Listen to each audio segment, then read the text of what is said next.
Vamos a la palabra, ¿les parece? Así que te invito a abrir tu Biblia ahí en Mateo. Ya estamos en la parte final, hoy terminamos de estudiar Mateo, el libro de Mateo. Iniciamos hace aproximadamente 2 años, poquito más de 2 años, hemos estado estudiando Mateo. Así que vamos para allá, Mateo 28, verso 16 al 20, es la parte final, como termina este evangelio. Así que vamos para allá, Mateo 28, ¿ok? Es un pasaje que es muy conocido, se conoce como la Gran Comisión, ¿no? Si has leído Mateo o has escuchado acerca de la Gran Comisión es esto, y es muy interesante porque una de las cosas más asombrosas del cristianismo es que comenzó con un pequeño grupo de hombres, ¿no? Hombres débiles, confundidos, y es ese llamado, ¿no? No tenían dinero, no tenían influencia, no tenían poder político. Sin embargo, en pocas décadas transformaron el Imperio Romano, ¿no? Trastornaron el mundo entero, ¿no? Más adelante en Hechos los describe así, ¿no? ¿Cómo lo hicieron? Pues bueno, Jesús les dio una misión, ¿ok? Que se conoce como la Gran Comisión, que es una misión, y bien podríamos decir que es una misión imposible, ¿no? Es una película, pero realmente era imposible humanamente, pero la misión que Jesús les dio fue esta: vayan y hagan discípulos a todas las naciones. Y esa misión cambió el mundo entero. Entonces lo que vamos a ver el día de hoy, tan importante para nosotros. Así que si estás por ahí, voy a leerlo, vamos a leerlo, el pasaje. Después de leerlo oramos, como siempre iniciamos así nuestro estudio, ¿ok? Dice así: pero los 11 discípulos se fueron a Galilea, al monte donde Jesús les había ordenado. Y cuando le vieron, le adoraron, pero algunos dudaban. Y Jesús se acercó y les habló diciendo: toda potestad me es dada en el cielo y en la tierra. Por tanto, id y haced discípulos a todas las naciones, bautizándolos en el nombre del Padre y del Hijo y del Espíritu Santo, enseñándoles que guarden todas las cosas que os he mandado, y que aquí yo estoy con vosotros todos los días hasta el fin del mundo. Amén. Vamos a orar. Señor Jesús, damos gracias en esta noche que nos permite reunirnos aquí en este lugar. Somos tu iglesia, Señor, y sabemos que tú estás aquí con nosotros. Qué bendición. Gracias, Señor, por acompañarnos y por enseñarnos. Sabemos que estás tú aquí en la presencia de tu Espíritu, y rogamos eso, Señor. Tu Espíritu Santo, rogamos que tú nos hables y dirijas en ese tiempo, hables a nuestros corazones. Señor, nos des el entendimiento de tu palabra para que podamos ser transformados, Señor. Ayúdanos a salir de ese lugar con ánimo, Señor, de poder cumplir con esta misión que tú nos has dado como iglesia, Señor. Por favor, Padre, esta es nuestra oración en el nombre de Jesús. Amén. Amén. Bien, Jesús ha resucitado, ¿verdad? Es lo que vimos. La semana pasada Jesús resucitó y eso cambió todo, ¿ok? Cambió todo. Jesús vino, sabemos que Él vino siendo Dios, tomó un cuerpo humano, ¿verdad? Llegó a este mundo, durante 3 años aproximadamente sirvió a la multitudes allá en Palestina, en Jerusalén, ¿verdad? Sirviendo a mucha gente de muchas maneras, hizo señales, milagros asombrosos, sus enseñanzas eran increíbles, ¿verdad? Y todo eso era asombroso, pero la señal más grande que Jesús iba a dar era esa, su resurrección, y la más importante, ¿ok? Jesús resucitó de los muertos, ¿verdad? Es la verdad que vimos la semana pasada, que proclamamos. Y sin ella simplemente no habría cristianismo, no habría fe, no tendríamos esperanza, ¿verdad? Pero ahora al saber que Jesús resucitó, cambia todo. Y cambia todo hasta su relación con los discípulos, ¿no? Como también empezamos a estudiar los domingos, una nueva relación con Dios. Ya no sería a través de un lugar o un templo en particular, sino en espíritu y en verdad. ¿No es así? Una relación diferente, que es lo que vamos a ver parte del día de hoy. Pero antes de irse, Jesús les da esta misión, esta comisión a sus discípulos, porque la tarea que Él tenía ya la cumplió, ya la hizo en esa tierra. Pero ahora esa tarea tenía que continuar a través de estos hombres que Él eligió, ¿ok? Recuerdas que eran 12, ¿verdad? 12 hombres que eligió para prepararlos, ¿no? y enviarlos, ¿ok? Uno de ellos, Judas, el que lo traiciona, el que lo entrega, se asesina, ¿eh? Sí, se asesina. Se asesina solito. Se suicida, ¿no? se ahorca, ¿no? Consumido por su pecado, sin arrepentimiento, como ya estudiamos. Y quedan 11 de ellos. Pero es muy interesante porque Jesús los escoge para esto precisamente, ¿no? Los capacita para esto. Esa es la tarea, ¿no? Ya es la hora de que ya aprendieron la lección, ahora vayan y practíquenlo, ¿no? Pónganlo en práctica, ¿no? Y es muy interesante porque esta misión es tan importante que hasta cambia, ¿no? Cambia la forma en referirse a estas personas, ¿no? Eran discípulos, los 12 discípulos ahora van a ser los 12 apóstoles de Jesucristo, ¿no? Porque la palabra apóstol viene del griego apóstolos y significa enviado, ¿ok? Habla de una persona que es enviada con un propósito, con una misión y con una autoridad, ¿ok? De la persona que lo está enviando. Entonces es por eso que cambia de discípulo. La palabra discípulo habla de un aprendiz, una persona que es un alumno, está aprendiendo de un maestro, ¿verdad? Pero ahora ya no es discípulo, porque ya lo que tienen que aprender ya lo aprendieron, ahora tienen que ir. Entonces ya son apóstoles. Aquí es donde ese cambio de discípulos, apóstoles, ¿ok? Son 11, falta uno, ¿ok? De eso ya lo veremos más adelante, ¿no? ¿Quién es ese 12º apóstol, ok? Si tienes duda de eso, estudia el libro de los Hechos, puedes escucharlo en la página, están las conferencias de Hechos, también las puedes escuchar. Pero lo importante es ese cambio, ocurre en esta misión. Vamos a leerlo y vamos a estudiarlo. Dice verso 16, pero los 11 discípulos se fueron a Galilea, al monte donde Jesús les había ordenado. Y cuando le vieron, le adoraron, pero algunos dudaban. ¿Okay? En esos dos primeros versículos vemos algo muy, muy importante. ¿Okay? Muy importante para que esto pueda cumplirse, ¿sí? Para que la misión pueda cumplirse. Y son dos cosas, obediencia y adoración. ¿Okay? La obediencia y la adoración al Jesús resucitado. Es el primer punto que vemos aquí. ¿Okay? Los 11 discípulos que quedaban se van a Galilea. Y dice el texto claramente, al monte donde Jesús les había ordenado. ¿Cuándo Jesús les dijo esto? En el capítulo 26, si vamos un poquito para atrás ahí, en Mateo, Jesús les dijo esto. Mateo 26, verso 31, les dijo, entonces Jesús les dijo, todos vosotros os escandalizaréis de mí esta noche. ¿Recuerdan cuando vimos eso? Hace unas semanas atrás, unos meses atrás. Todos se van a escandalizar de mí esta noche. Es esa noche que se ha entregado. Porque escrito está, heriré al pastor y las ovejas del rebaño serán dispersadas. Es una cita de Zacarías, ¿no? Pero, dice el 32, Jesús les dice esto, agrega, pero después que haya resucitado, iré delante de ustedes, ¿a dónde? A Galilea, ¿no? Jesús les había dicho, voy a verlos en Galilea. Vimos que las mujeres, la semana pasada, que llegan al sepulcro y ven que Jesús no está, son los primeros testigos, estas mujeres, de la resurrección de Jesús.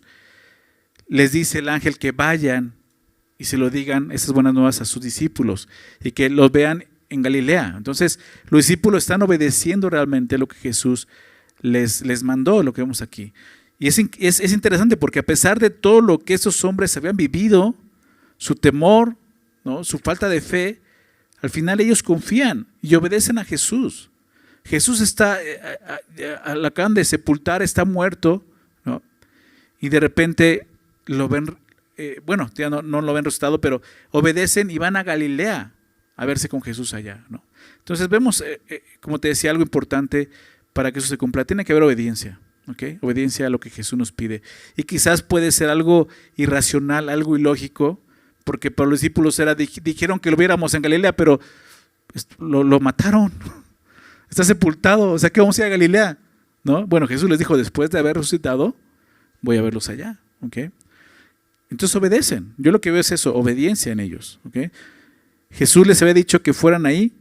¿Por qué?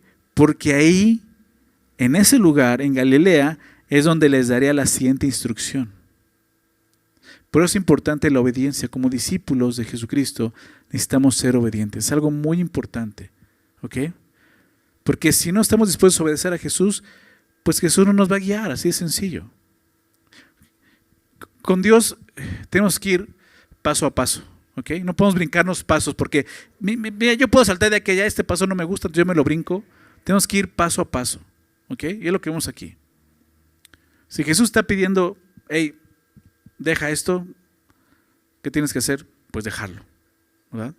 No puedes simplemente decir, ese me lo brinco, a ver qué más sigue Jesús, ¿qué más quieres? Jesús no te va a decir más, te va a decir, deja eso lo que te pedí. ¿Ok? Esa es la instrucción. No, pero dame otra instrucción, esa es la instrucción, ¿me explico? O sea, si tú no ves a Jesús no vas a poder avanzar en tu comunión con Él. Es importante la obediencia para poder caminar, ¿ok? La vida que Dios usa es la vida de obediencia, familia, ¿no? Si un discípulo se caracteriza por eso, es un aprendiz, alguien que es un alumno, está aprendiendo, ¿verdad? Pero al aprender está obedeciendo, ¿ok? Una persona que no está dispuesta a obedecer al Señor no va a ser usada por el Señor, así de sencillo, ¿ok? Si los discípulos no hubieran hecho caso a Jesús y no hubieran ido a Galilea, ¿qué hubiera pasado? Se habrían perdido la misión tan importante que Dios tenía para ellos, ¿te das cuenta? Si ellos hubieran dicho, no, pues ¿para qué vamos? Ya se murió, no vamos a encontrar con nadie. O sea, la instrucción es, nos vemos en Galilea, ¿verdad? Nos vemos en Galilea, ahí les va a dar el siguiente paso. ¿Sí se dan cuenta? Entonces fue ahí en Galilea donde ellos recibieron el gran llamado de la gran comisión de Jesús. ¿Ok? Verso 17. Dice, y cuando le vieron, ¿qué sucedió? Le adoraron, ¿no? Pero algunos dudaban. ¿Ok? Me encanta eso porque la reacción, digámoslo así, más natural al encontrarte con el Jesús resucitado es esta, es adoración, ¿no? Los discípulos ya anteriormente, antes de la cruz, lo veían como el maestro, ¿recuerdas?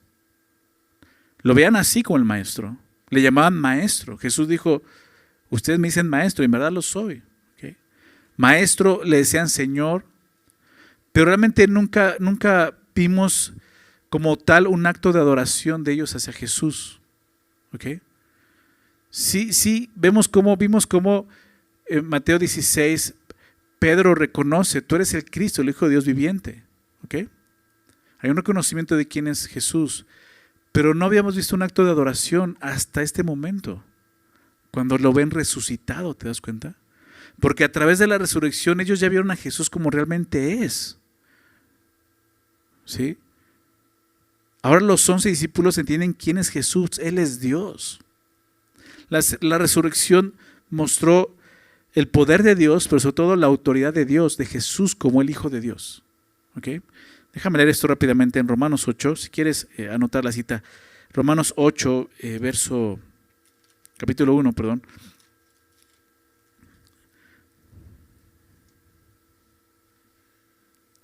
Puedes leer desde el verso 1. Romanos 1, verso 1. Dice, Pablo, siervo de Jesucristo, llamado a ser apóstol. Aquí está el otro apóstol, si tenías duda de quién era, ¿no? Apartado para el evangelio de Dios. Fíjate lo que dice, que él había prometido, Dios había prometido antes por sus profetas en las Santas Escrituras. Es un mensaje que estaba desde las Santas Escrituras, desde el Antiguo Testamento. ¿Y este mensaje de qué se trataba? Dice, ¿acerca de quién? De su Hijo, nuestro Señor Jesucristo, que era del linaje de David, ¿según qué cosa? Según la carne, así vino, así fue reconocido, ¿ok? Fue del linaje de David según la carne, que fue declarado, fíjate lo que dice el verso 4, ahí es donde quiere llegar, que fue declarado Hijo de Dios con poder, ¿cómo? Según el Espíritu de Santidad, por la resurrección de entre los muertos. ¿Saben lo que está diciendo aquí Pablo? Es que Jesús al resucitar de los muertos fue declarado Hijo de Dios con poder, ¿ok? Según el Espíritu de Santidad. La resurrección mostró realmente quién era Jesús, ¿no? Si había alguna duda, ya no había más duda, Él es el Hijo de Dios. ¿Ok? Pablo dice en 2 Corintios, capítulo 5, ¿no? Versículo 16, no me recuerdo, déjame leerlo. 2 Corintios 5, 16. No quiero parafrasearlo, déjeme citarlo bien. Dice, de manera que nosotros, dice Pablo, de aquí en adelante a nadie conocemos según la carne, ¿no? Habla de lo que dice a continuación, de modo que si alguno es de Cristo, nueva criatura es. ¿Okay? Somos nuevos, tenemos una cosmovisión nueva, una forma de ver la vida diferente de como la vimos anteriormente, ahora como como creyentes, ya no es una forma carnal lo que está diciendo. De manera que nosotros de aquí en adelante ya a nadie conocemos según la carne. Fíjate lo que dice. Y aún si a Cristo conocimos según la carne, dice el texto, ya no lo conocemos así. ¿Se dan cuenta?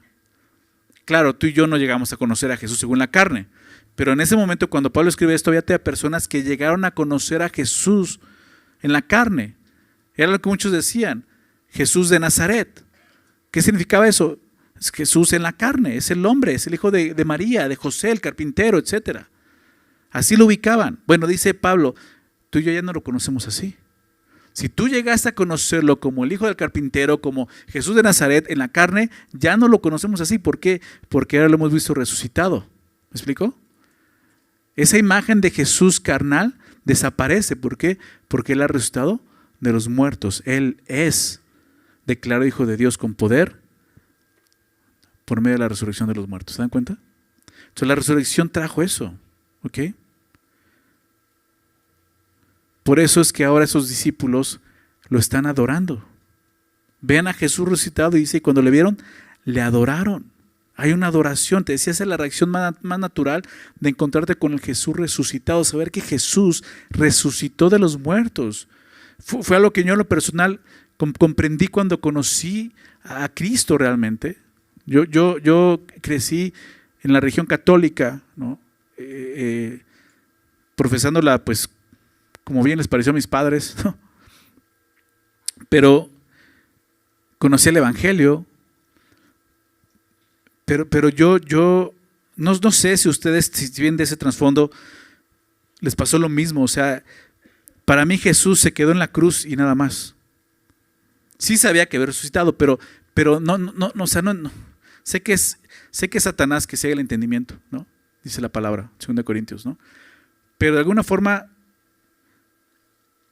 pude entender la resurrección, ¿me explico? O sea, realmente me di cuenta, Jesús vive. Pude entender qué significa que la tumba estaba vacía, es decir, Él vive, o sea, eso cambió todo. Y eso cambió mi vida, ¿me explico? O sea, fue esa revelación de Dios del Evangelio de poder entender, Jesús resucitó. Y mi adoración fue genuina en ese momento. Por eso te digo, la reacción más natural de encontrarte con el Jesús resucitado es adorarle. Y es lo que vemos a estos 11 hombres. Caminaron con Jesús, fueron sus discípulos y ahora lo ven y lo adoran. Porque se dan cuenta que es el Hijo de Dios. ¿Ok? Pero es interesante lo que dice Mateo. Pero algunos dudaban. Dices, wow, ¿no? Algunos dudaban. Me gusta eso porque ¿alguna vez has tenido duda?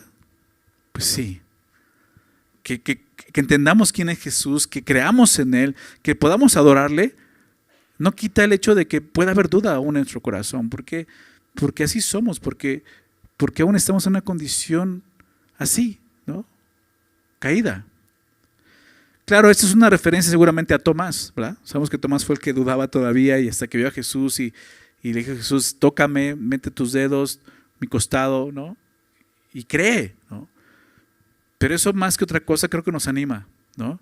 A darnos cuenta que aún que ellos están adorando porque ya lo ven, pero te dudaban, ¿no? De que sí es, ¿no? O sea, en verdad vemos que ellos se sorprendieron, ¿no? De encontrarse con Jesús. Bueno, después de ver esto, obediencia y adoración, lo que sigue, verso 18. Y Jesús se acercó y les habló diciendo, toda potestad me es dada en el cielo y en la tierra. ¿Ok? Toda potestad me es dada en el cielo y en la tierra. Y aquí vemos el segundo punto, que es la autoridad de Jesús resucitado. ¿Ok? Después de su resurrección, Jesús se presenta a sus discípulos y declara algo monumental. Él tiene toda autoridad. Yo sé que tenemos que meternos un poco a la mente de esos hombres, ¿no? Y ver lo que están pasando ahí, porque tú ya sabemos que quién es Jesús, ya sabemos que resucitó, ya sabemos que es el Rey de Reyes, ya sabemos que tiene toda la autoridad, pero esos hombres están conociéndolo ahora sí. Ellos vieron la autoridad de Jesús, vieron todo lo que hizo, los milagros, vieron cómo enseñaba. Las mismas personas decían, se sorprendían de su enseñanza. ¿Por qué? Porque Él enseñaba con autoridad, no como los fariseos, ¿recuerdan? Los escribas, sino con autoridad, o sea, vieron la autoridad de Jesús. Pero aquí Jesús les dice, toda potestad me es dada en el cielo y en la tierra. La palabra potestad es la palabra exousia en griego y habla de autoridad o derecho, ¿ok? Por eso se traduce como potestad. Toda potestad me es dada. Y es esa parte donde vemos como el Padre, lo he mencionado varias veces, ¿no? La cruz, su muerte es el pago, la resurrección es el recibo. ¿Recuerdan que vimos eso? ¿No? La resurrección es la forma en que Dios dice, estoy aceptando ese sacrificio como el pago del pecado de toda la humanidad. ¿Sí? ¿Queda claro eso? Es donde el Padre reconoce y dice, sí, lo acepto, es mi hijo. Y en ese momento le está dando esa potestad, esa autoridad. ¿Ok? Es la única persona que tiene la autoridad, ¿no?, de poder llevar al pecador a mi presencia, ¿no? Por eso Jesús dice, toda potestad me es dada en el cielo y en la tierra. Eso significa que no hay esfera de la existencia, ni espiritual, ni política, ni cultural, que quede fuera de su señorío. Jesús es el Señor de todo. ¿Ok? La resurrección muestra claramente eso. Ahora bien, la palabra toda es importante en esos versículos. ¿Ok? Toda, todos, ¿no? Lo vamos a ver varias veces. Y lo dice, toda potestad me es dada. Toda. ¿Ok? Como te decía, no hay esfera fuera de esa autoridad. ¿Ok? Ese versículo es muy importante porque déjame decirlo de esta forma, nos obliga a elegir. ¿Qué cosa? ¿O Jesús es el Señor de todo? ¿O no es Señor de nada? ¿Verdad? Porque mucha gente le gusta ver a Jesús así. Señor de algunas cosas y otras cosas no. Él puede ser el Señor de esta área en mi vida, pero de esta área no es el Señor. Y aquí dice toda potestad. ¿Sí dice así tu Biblia? Significa eso. Por eso te decía, creo que esto nos obliga a elegir quién es Jesús. ¿Es el Señor en tu vida? ¿Tiene toda potestad? Porque si no tiene toda potestad, no tiene potestad. Así de sencillo. Pero el Padre lo ha puesto como toda potestad. Entonces, vemos algo importante. Considerándolo de esta forma, la autoridad de Jesús redefine la vida de una persona. ¿Okay? Aceptar la autoridad de Cristo significa que ya no vivo según mis reglas. Él tiene el derecho de dirigir mis decisiones. Él tiene derecho de dirigir mis prioridades. ¿Se dan cuenta? Él tiene el derecho de todo. Y puede hacer con mi vida lo que Él quiera y le plazca de acuerdo a su soberanía y lo mejor le convenga. ¿Ok? Pero lo que me gusta es que no lo hace como un dictador, sino como el rey que murió por mí. ¿Verdad? Recordemos eso. La autoridad de Jesús es redentora, no opresiva. Por eso es voluntaria. Tú tienes que elegir.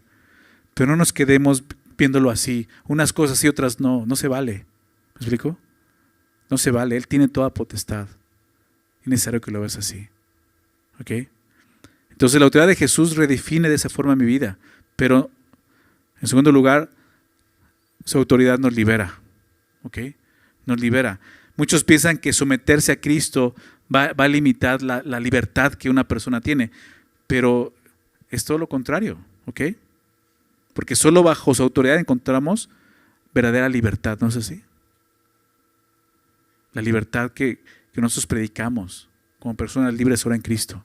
Ya no somos esclavos del pecado, ¿verdad?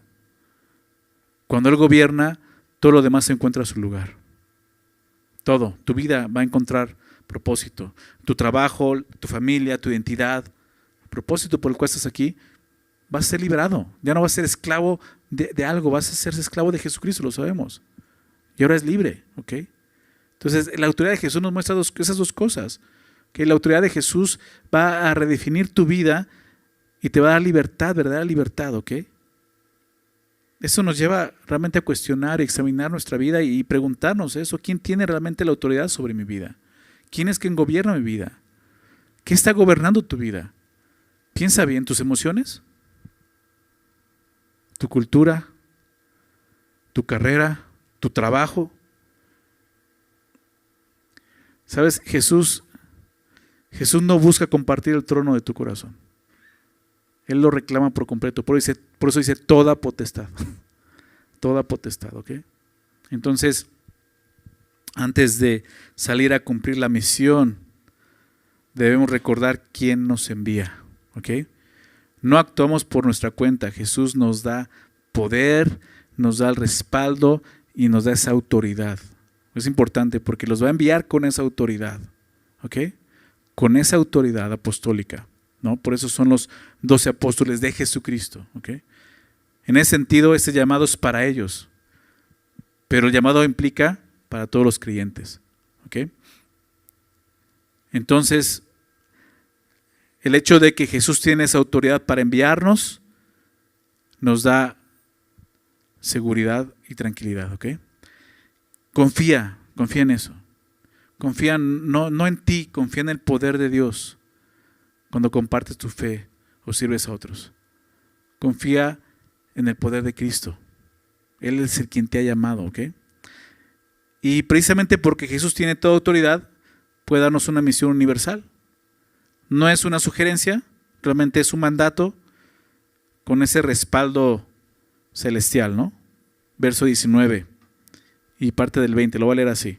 Por tanto, id y haced discípulos a todas las naciones, bautizándonos en el nombre del Padre y del Hijo y del Espíritu Santo, enseñándoles que guarden todas las cosas que os he mandado. Es el mandamiento, ¿ok? Es el mandato que vemos aquí, la gran comisión. Entonces vemos la obediencia y la adoración al Jesús resucitado, vimos la autoridad del Jesús resucitado, vamos a ver la misión de Jesús resucitado. Id y haced discípulos, ¿ok? Id y haced discípulos. Realmente el mandato descansa en lo segundo, hacer discípulos. Pero tienes que ir, obviamente, ¿no? El ir, lo que nos está diciendo es sal de tu zona de confort, ¿no? Sal de tu zona de confort. A veces como iglesia estamos muy cómodos, ¿no? Y tenemos un llamado a salir de esa comodidad, ¿ok? La misión es salir de tu zona de confort. Entonces tengo que irme a China a predicar el evangelio. No, sale o sea, puedes salir de tu zona de confort predicando en tu casa. ¿Me explico? Porque la misión comienza en tu casa, precisamente. ¿Cuánta gente quiere ir a las naciones y predicar, pero nunca le has predicado a tu primo, a tu hermano, a la gente más cercana en tu propia vida? Muchos de tus familiares ni siquiera saben que eres cristiano. Empieza por ahí, ¿ok?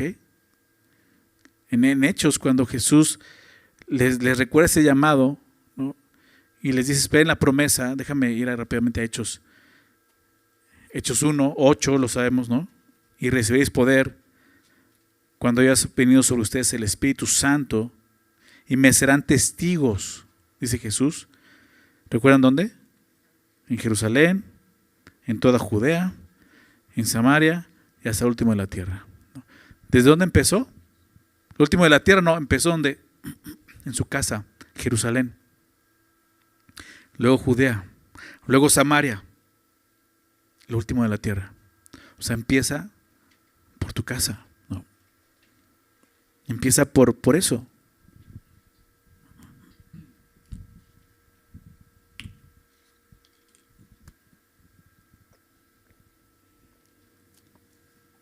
Entonces, el id lo que implica es sal de tu zona de confort. ¿Ok? Porque muchos quieren ir a las naciones, pero siguen en zona de confort. O sea, no quieres predicar en tu casa, ¿no? ¿Por qué? Porque todos sabemos cuando eres el primero en casa, ¿no? A mí me tocó así. Tienes una gran responsabilidad, ¿no? No solo es hablar, es mostrar. ¿No es así? O sea, la gente con la que vives es la que más te conoce, ¿no es así? Entonces ahí no puedes ir y hablarles de Jesús y ser hablarles muy bonito y de repente cuando hay una crisis, pues tienes que responder igual de bonito, ¿no? Entonces es más cómodo, pues mejor ir a predicar fuera, ¿no? Por eso ir es sal de tu zona de confort, ¿ok? Empieza por predicar ahí, en tu casa, en tu trabajo, ¿no? En tu escuela, en tu comunidad. Habla de eso, ¿ok? Entonces, y lo segundo, hacer discípulos. Que te decía, en esto descansa el mandato, es esto. Haz discípulos. El centro de la misión es esta. Hacer discípulos, formar discípulos, ¿ok? Jesús no dijo, vayan y hagan convertidos. Muchos piensan que es eso. Predica el evangelio solamente. No, así comienza. Jesús dijo, hagan, ¿qué cosa? Discípulos. Te dije hace rato que es un discípulo, es un aprendiz. Es un alumno, un seguidor de Jesús. Así como los discípulos fueron con Jesús, y ya lo estudiamos en todo el Evangelio de Mateo, eran sus aprendices, estaban aprendiendo ahí, caminando con Jesús, iban aprendiendo. Jesús les enseñaba las cosas. Así, tenemos que hacer personas que caminen con Jesús, conozcan a Jesús, aprendan de Jesús, ¿ok? Juan 8, déjame citar esto, Juan 8, 31 y 32, conocemos estos versículos. Anótalo ahí en tu Biblia, Juan 8, 31 y 32. Dijo entonces Jesús, hablando a los judíos, dijo entonces Jesús a los judíos que habían creído en Él. ¿Creyeron en Jesús? Son convertidos ya, creyeron en Jesús. Fíjate lo que les dijo a los judíos, no gentiles, judíos, que habían creído en Él. Si ustedes permanecen en mi palabra, ¿serán qué cosa? Verdaderamente mis discípulos. ¿Qué dice Jesús? No crean que porque dicen que creen en mí ya son discípulos. ¿Sí se dan cuenta? Si ustedes permanecen en mi palabra, y es lo que vamos a ver ahorita a continuación, serán verdaderamente mis discípulos y conocerán la verdad y la verdad os hará libres. Familia, tenemos que entender que la gran comisión nos trata de solo predicar el evangelio y que la gente llegue un día a decirte, ya creo en Jesús, hice mi oración de fe y ya soy creyente. No. La gran comisión es hacer discípulos. ¿Estás de acuerdo? ¿Dice eso tu Biblia? Márcalo entonces. Hacer discípulos. Porque el discipulado implica transformación. Transformación de carácter. ¿Ok? Aprendizaje continuo. Es un discípulo. Una obediencia a las palabras de Dios. Es donde muchos no quieren. No, yo ya creí en Jesús, yo ya. Discipúlate. No, yo ya creí. Pues lo que sigue realmente es ser un discípulo. Es lo que Jesús dijo. Hagan discípulos. ¿Ok? ¿Sí ven la diferencia? Porque la conversión no es el final del proceso. Es el inicio. Realmente. Es el inicio de una transformación increíble. ¿Ok? Donde el evangelio se va a meter hasta tus huesos. Y va a cambiar cada parte de tu vida. ¿No es así? Ese es ser un discípulo. Te cambia, te transforma a caminar con Jesús. Ser obediente a Cristo. Y es el llamado. Como iglesia nosotros ponemos un énfasis en eso. En hacer discípulos, no solo creyentes. Buscamos todo lo que podemos a nuestro alcance para hacer discípulos. Los recursos necesarios. Tenemos una librería donde no es un negocio. No pusimos una librería porque necesitamos dinero. Pusimos una librería para proveer los recursos. Para que ustedes, como creyentes, tengan una sana doctrina y puedan conocer a Cristo más. Obviamente tenemos los discipulados donde se imparten libros que tienen propósito de que aprendas a caminar con Jesús y tengas una relación con Jesús.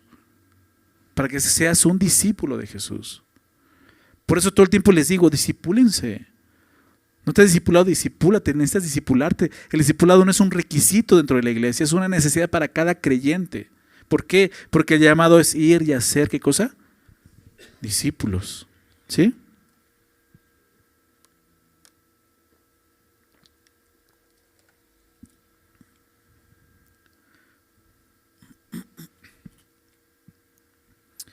Entonces el evangelio no solo te salva, te transforma, ¿verdad? Pero para que eso suceda tiene que haber un discipulado. Y no eres discípulo de una iglesia, no eres discípulo de un pastor, es discípulo de Jesús, ¿verdad? Entonces el evangelio no solo te salva, te va a ayudar a crecer y a aprender, porque te va a enseñar a vivir con una nueva perspectiva, una perspectiva basada ahora en la gracia de Dios. Poder vivir diferente, ¿ok? Regresando a Mateo. Por tanto, y hace discípulos dice ahora, todas las naciones. La palabra todas otra vez, ¿verdad? Todas las naciones, ¿no? Ese es el alcance de la misión. Todas las naciones. Ya lo vimos empezando por tu casa, pero es todas las naciones. El llamado de Jesús rompe todas las barreras. Toda etnia, cultura, ¿verdad? Clase social, todas las naciones. Porque el evangelio no pertenece a una cultura, es para todas. No pertenece a un grupo, es para todos. No es solo para algunos, es universal, para todo ser humano. ¿Ok? Velo de esa forma. Es para tu tío, para tu suegra, para tu amiga, para tu enemigo. ¿Verdad? Para el maleante de la cuadra, para el migrante, para la niña fresa. Es para todos. ¿Sabes por qué? Porque Cristo murió por todos. ¿Ok? Es para todos. Es el mensaje. A todas las naciones. Decía, déjenme citar aquí a Timothy Keller. Él decía, la iglesia debe ser una comunidad urbana, multicultural y misionera, donde el evangelio transforma la ciudad. O sea, realmente así debe ser. O sea, nosotros lo vimos el domingo pasado. Estuviste por acá, estuvo el pastor Raúl y nos recordó nuestra identidad en Cristo. ¿Qué somos? Somos la sal, somos la luz de este mundo, ¿verdad? Y debemos estar impactando este mundo de esa forma. Tenemos una misión y tenemos la autoridad, ya lo vimos. Y tenemos un mensaje, ahorita lo vamos a ver. ¿Qué estamos haciendo como iglesia? Cada domingo damos la bienvenida a personas nuevas, ¿no es así? Y me da tristeza que cada vez son menos. A veces nadie alza la mano porque no hay nuevos. Y digo, ¿qué está pasando con la iglesia? Cada domingo debe haber manos alzando sus manos diciendo soy nuevo. Me invitaron, me trajeron. Me obligaron, no es cierto. Me invitaron, ¿me explico? ¿Qué estamos haciendo como iglesia, familia? No quiero imponer, ¿no? O sea, algo en ustedes, simplemente que veamos el llamado que tenemos delante del Señor. Tenemos la verdad que ha transformado nuestras vidas, ¿no? Hay gente que necesita eso, ¿ok? Piensa en eso, ¿dónde está tu llamado? El día de hoy, ¿dónde está tu llamado a ser discípulos? ¿Dónde Dios está llamando a ser discípulos? Puede ser en tu familia, en tu trabajo, en tu colonia, en tu nación incluso. Pero la misión que vemos aquí no es opcional, ¿ok? No es opcional. Verlo así, es el ADN del discípulo de Jesús. Y a continuación Jesús les dice cómo llevar a cabo esta misión. Hacer discípulos, recuerda eso. ¿Y cómo? Dos cosas. Número 1, bautizándolos en nombre del Padre, del Hijo y del Espíritu Santo. Número 2, enseñándoles que guarden todas las cosas que os he mandado. Número 1, bautizándolos, ¿ok? En nombre del Padre, del Hijo y del Espíritu Santo. ¿Qué quiere decir bautizarlos en el nombre del Padre, del Hijo y del Espíritu Santo? Básicamente, Jesús está hablando de integrarlos a la familia de Dios, ¿no? Ser discípulo implica pertenecer a una comunidad de fe, ¿ok? Seguir a Jesús. ¿Cómo sucede eso? Obviamente predicando el Evangelio. El bautismo que vimos de un principio, que predicaba Juan el Bautista, lo vimos predicando el bautismo de arrepentimiento para perdón de pecados. Es el bautismo que salva, es el bautismo que te lleva a una conversión, ¿ok? Ver a Jesús, poder ver que Él murió por tus pecados, entender, reconocer que soy un pecador. Bautismo de arrepentimiento. Hay arrepentimiento para perdón de ¿qué? De pecados, ¿ok? Entonces te arrepientes, confiesas tu pecado y Dios te perdona, naces de nuevo, ¿ok? Pero eso te vincula con el pueblo de Dios, como hijos de Dios. Por eso decía que habla de integrar a gente a la familia de Dios a través de la predicación del Evangelio, ¿ok? Formar parte de ese cuerpo, como se estudia en 1 Corintios 12. Entonces el bautismo, en el bautismo el creyente se identifica públicamente con la familia de Dios, pero aquí lo vemos algo muy interesante, se identifica públicamente con la deidad trina, o sea, con la Trinidad, ¿me explico?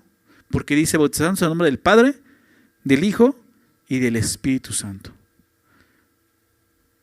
Cuando un creyente se bautiza, reconoce que Dios es su Padre, que Jesucristo es su Señor y Salvador, y que el Espíritu Santo es quien habita en él. Y es Dios, ¿ok? Es muy interesante porque dice, bautizándolos en el nombre. No dice en los nombres, ¿verdad? La palabra nombre es singular, así como aparece en nuestra Biblia, ¿ok? Un nombre, 3 personas, ¿verdad? ¿Por qué? Porque Dios es uno en 3 personas. El Padre, el Hijo y el Espíritu Santo. De eso hablamos hace 2 semanas estudiando acerca del Espíritu Santo, ¿verdad? Si tienes duda acerca de la Trinidad, pues quédatela hasta que lleguemos con el Señor, ya le preguntas bien, porque ya lo vimos, es algo que no podemos llegar a entender, pero es un Dios trino, ¿verdad? Es uno en 3 personas, ¿ok? Y en 3 personas no es que de repente es el Hijo y luego se viste del Padre y luego es el Espíritu Santo, no, los 3 están presentes. Son 3 personas, pero es un Dios, ¿ok? Es lo que aprendemos, y aquí lo vemos. Y bautizándose en el nombre del Padre es identificándote con Dios en ese sentido, ¿ok? Entonces, lo primero es eso, ¿no? Poder predicar el Evangelio y que la gente pueda creer en este Dios que tenemos, un solo Dios, pero 3 personas, el Padre, el Hijo y el Espíritu Santo, ¿no? Lo que veíamos el domingo antepasado acerca del Espíritu Santo, se los decía, este es un versículo que tiene mucha fuerza al mostrar la Trinidad, porque si no hubiera Trinidad diría que ese es el nombre del Padre y del Hijo. ¿Y por qué habla del Espíritu Santo? Si el Espíritu Santo fuera solamente un ente o una fuerza, no, es Dios, por eso lo menciona ahí, ¿ok? Y bautizándonos en ese sentido. Y lo segundo, lo primero hacer discípulos es integrándolos a la familia de Dios, y lo segundo, ¿qué es? Enseñándoles que guarden todas las cosas que os he mandado. Entonces sí, es predicarles el Evangelio, que crean en Jesús, que se identifiquen ya como hijo de Dios, pero enséñales, ¿ok? Verso 20, enseñándoles que guarden todas las cosas que os he mandado. Jesús les está diciendo, todo lo que yo les mandé y les enseñé, enséñenlo ahora ustedes, ¿no? ¿Cómo se hacen los discípulos? Número 1, bautizándolos. Obviamente, predicando el Evangelio. Y 2, enseñarles todas las cosas que Jesús ha enseñado. ¿Ok? Los discípulos se hacen a través de la enseñanza. Acompaña a otros en su crecimiento espiritual. Discipular es caminar juntos, siguiendo a Cristo. Y vuelvo a ese punto. El discipulado es, por eso te decía, un discípulo es un aprendiz, es un alumno. ¿Okay? La palabra aprendiz, ¿de dónde viene? ¿De dónde cree que viene la palabra aprendiz? Se lo decía el otro día a los niños de la escuela. A ver, la palabra aprendiz, ¿a qué les suena? ¿No? ¿Qué creen que me dijeron? Aprender, exactamente. ¿Ya entendieron qué es aprendiz? Una persona que está aprendiendo. ¿Por qué digo esto? Porque hay personas que se dicen que son discípulos, pero no son aprendices. ¿Por qué? Porque piensan que ya todo lo saben. ¿Se puede discipular a una persona que ya todo lo sabe? No se puede discipular a una persona así. Necesitamos ser bastante humildes como para decir esto, que me enseñes. No importa cuántos años lleves en Cristo, cuántas iglesias hayas pertenecido, cuántos discípulos hayas estudiado, todo el tiempo nos estamos discipulando, todo el tiempo necesitamos seguir aprendiendo de Jesús. ¿Estás de acuerdo? No importa cuántos años lleves en Cristo. Estos hombres que vendieron 3 años con Jesús, ¿ok? Necesitamos aprender, ser discípulos. Yo soy un discípulo. Yo sigo aprendiendo todos los días de mi Señor. Y tengo que discipularme también. ¿Me explico? Entonces, necesitamos eso, ser discípulos, como Jesús lo dijo. Y serán verdaderamente mis discípulos. ¿Cómo? Si permanecen en donde, ¿recuerdas? Lo vemos en Juan 8:31. Si permanecen en mi palabra. ¿Se dan cuenta? Ahí la palabra permanecer implica la obediencia a su palabra. Lo que vimos de un principio. Los discípulos obedeciendo a Jesús. Entonces, enseñándoles que guarden todas las cosas que os he mandado. Esto es lo que se conoce como la doctrina apostólica. ¿Has escuchado eso? La enseñanza apostólica. Es eso. La enseñanza de Jesús que recibieron los discípulos que se convirtieron en apóstoles y ahora tienen la tarea, la misión de enseñar la enseñanza de Jesús. ¿Ok? Efesios 2. Bueno, déjame leer Hechos 2. Hechos 2:42. Anota las citas. Hechos 2:42. Quizás recuerdes este versículo. Nos habla de la iglesia primitiva, 4 cosas en las que la iglesia primitiva estaba perseverando. Y la primera es esa, y perseveran en la doctrina de los apóstoles, en la comunión unos con otros, en el partimiento del pan y en las oraciones. Pero lo primero, perseveraban en la doctrina de los apóstoles. ¿Por qué? Porque ese fue el mandamiento. Hagan discípulos, bautizándolos y enseñándoles que guarden todas las cosas que os he mandado. Y la iglesia primitiva era algo que hacía, perseveraba en la doctrina apostólica. ¿Ok? Efesios 2, el apóstol Pablo ahora escribe en Efesios 2, versículo 19, voy a leer desde ahí. Fíjate lo que dice: así que ya no sois extranjeros ni advenedizos. Está hablando, refiriéndose a los gentiles, que antes no eran pueblo de Dios, estaban lejos de Dios, de las promesas de Dios, pero han sido incluidos, ¿no?, a través del evangelio, en el plan de Dios. Ahora junto con el pueblo judío, de dos pueblos enemistados hizo un solo pueblo, ¿no? Es lo que hizo el evangelio. Y dice: antes ya no son extranjeros ni advenedizos, sino conciudadanos de los santos y miembros de la familia de Dios. ¿Pero cómo? Fíjate lo que dice, verso 20: edificados sobre el fundamento ¿de quién? De los apóstoles y los profetas, siendo la principal piedra del ángulo ¿quién? Jesucristo mismo, a través de su enseñanza, en quien todo el edificio en Jesucristo, bien coordinado, va creciendo para ser un templo santo en el Señor, en quien vosotros también sois juntamente edificados para morada de Dios en el Espíritu. Eso es la iglesia. Eso es la iglesia. Es un grupo de personas que están aprendiendo a caminar con Jesús, que están obedeciendo las enseñanzas de Jesús a través de la enseñanza apostólica. ¿Dónde está eso? Aquí. ¿Ok? Pedro dice: tenemos la palabra profética más segura en la cual debemos estar atentos. ¿Recuerdas? Por eso es muy importante entender que solo hay 12 apóstoles de Jesucristo. Estos 11 y el apóstol Pablo. No hay más apóstoles de Jesucristo.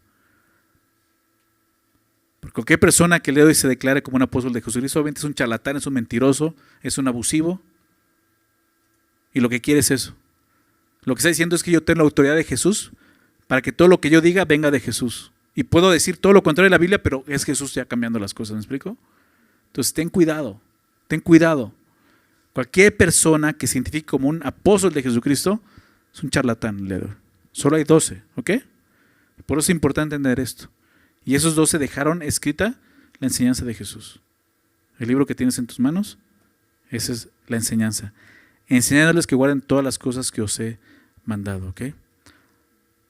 Toda la escritura es inspirada por Dios y útil para enseñar, para redarguir, para corregir y para instruir en justicia, a fin de que el hombre y la mujer de Dios, ¿verdad?, sea perfecto, enteramente preparado para toda buena obra. 2 Timoteo 3, 16 y 17. ¿Cómo? Enseñándoles que guarden todas las cosas que os he mandado. ¿Se dan cuenta?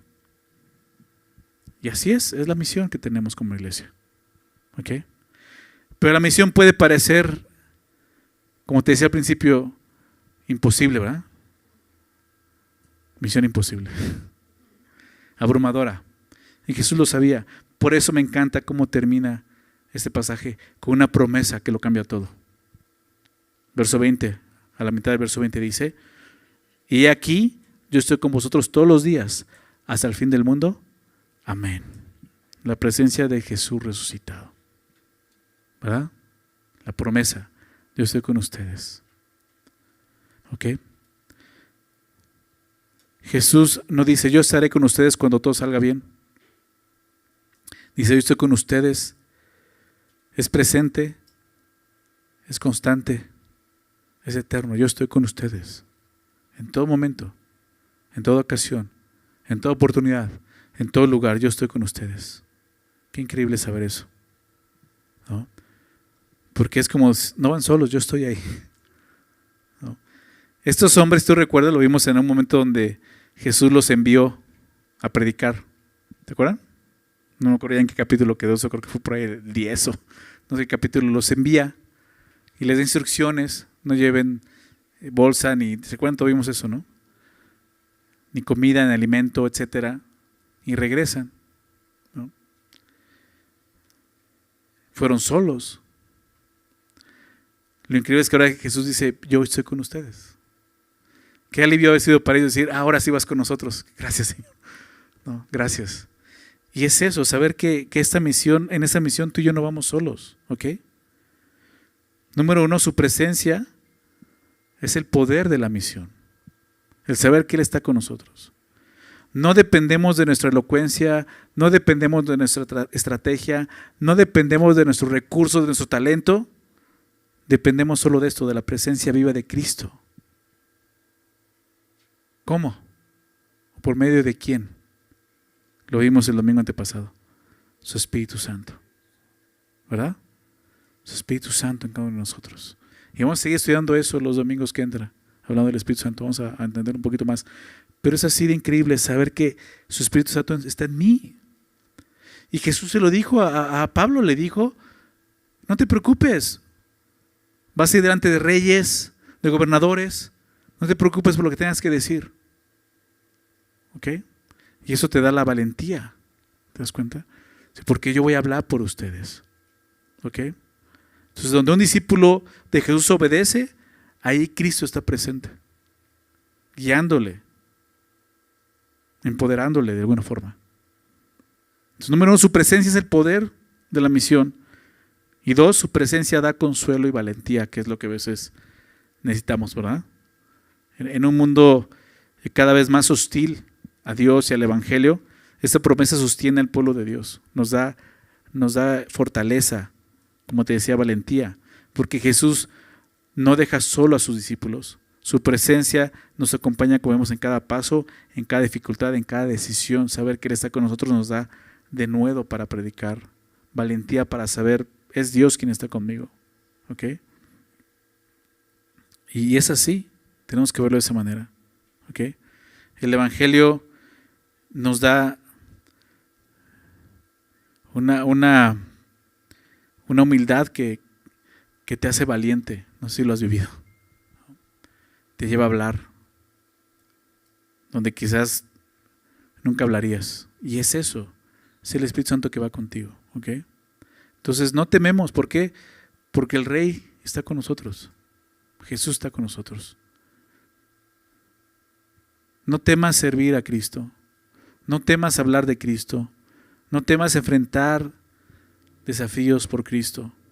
¿Por qué? Porque Él está contigo. Recuerda eso, Él está contigo.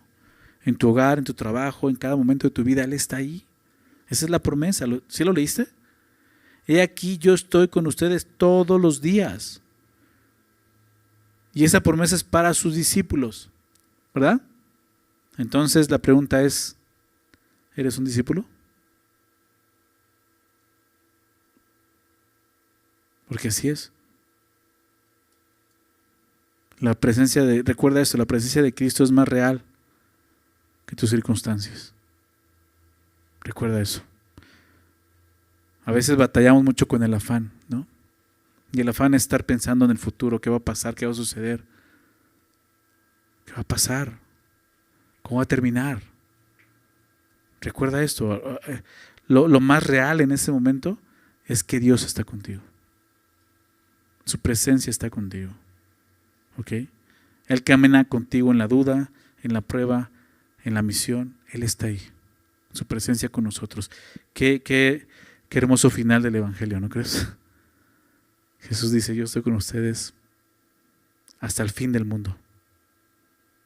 Hasta el fin del mundo, así va a ser. Amén. Entonces, la Gran Comisión no es un proyecto religioso. Es la invitación del Rey de Reyes. Es la invitación del Rey resucitado a participar en su plan eterno de redención. La Gran Comisión no fue dada solo a pastores o misioneros, sino a todos los que aman a Jesús, a todos sus discípulos. Por eso es importante ser un discípulo de Jesús. ¿Te recuerda esto? Jesús tiene la autoridad. Por eso podemos ir con confianza. No vas en tu nombre, no vas en el nombre de semilla de mostaza, no vas en el nombre del pastor, vas en el nombre de Jesús. ¿Ok? Él tiene la autoridad. Y Él es el que nos da la misión, como vimos. Por eso tenemos un propósito. Recuerda, es un propósito para nosotros. Es lo que estamos haciendo en este mundo. Pedro dice, fuimos escogidos, fuimos elegidos, fuimos llamados pueblo de Dios. ¿Para qué? Para que anuncies las virtudes de aquel que nos llamó de las tinieblas a su luz admirable. Solo para eso. Delante de Dios el propósito que tú y yo tenemos en la tierra es es cumplir con esta misión, anunciar las virtudes de aquel que nos sacó del hoyo, de la muerte y nos llevó a su gloria. ¿Te das cuenta? Esa es la misión. Y por último, Él promete su presencia. Por eso nunca estamos solos, ¿ok? Entonces el Evangelio no te da simplemente una tarea. Te da un nuevo corazón para cumplirla. Recuerda a quién estamos siguiendo, ¿ok? Porque cuando el Evangelio llega a tu vida y realmente llega a tu corazón, te va a tomar que no vas a poder quedarte quieto. Vas a tener esa necesidad de hablar, ¿ok?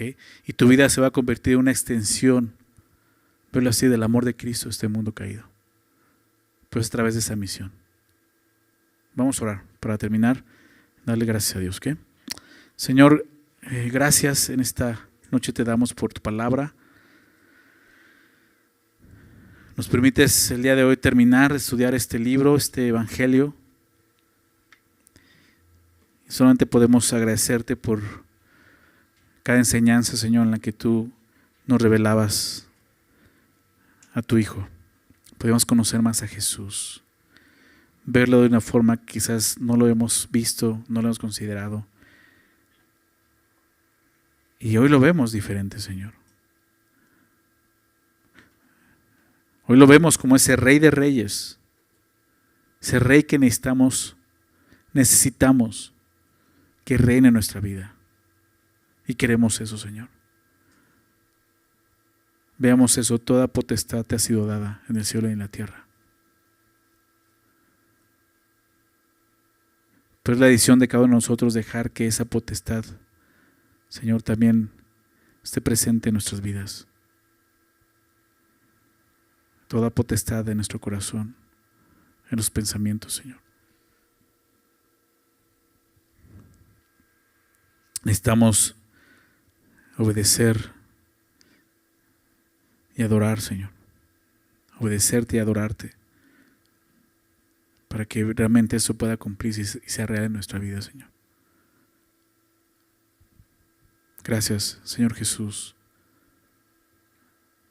Gracias por revelarte como ese Rey de Reyes que vino a esta tierra y murió en una cruz para eso, Señor, para mostrarnos quién reina,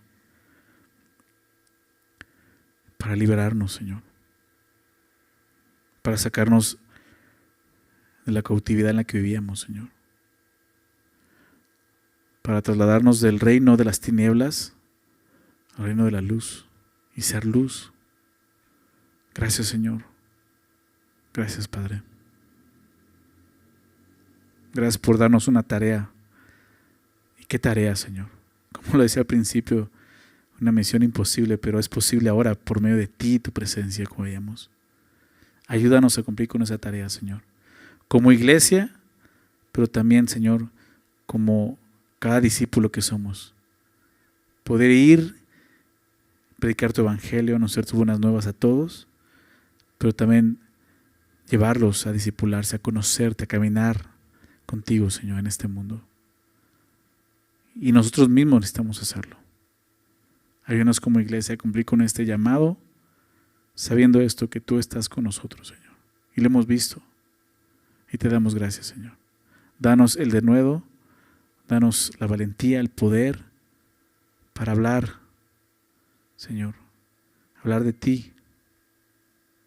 Este mundo que está caído, Señor. Tanta gente que está allá afuera, Señor, que no te conoce o que dice conocerte, pero realmente no te conoce, no son discípulos. Pueden decir que son creyentes, pero ni siquiera son discípulos. Y el llamado es ser discípulos. Ayúdanos, Señor, a hablarles más de ti. Gracias, Señor, por tu palabra. Nuevamente gracias por todo este tiempo, Señor, que tú nos has estado mostrando al Hijo. Y ahora lo podemos ver de una forma diferente, porque Él ha resucitado de los muertos. Y eso cambió todo, Señor, y ha cambiado nuestra vida y nos ha dado esperanza. Y tenemos esperanza, Señor, que tú estás con nosotros porque tú vives hasta el fin del mundo. Gracias, Señor Jesús. Gracias por tu palabra. Gracias por la fe, Señor, que tú nos has dado. En el nombre de Jesús oramos. Amén.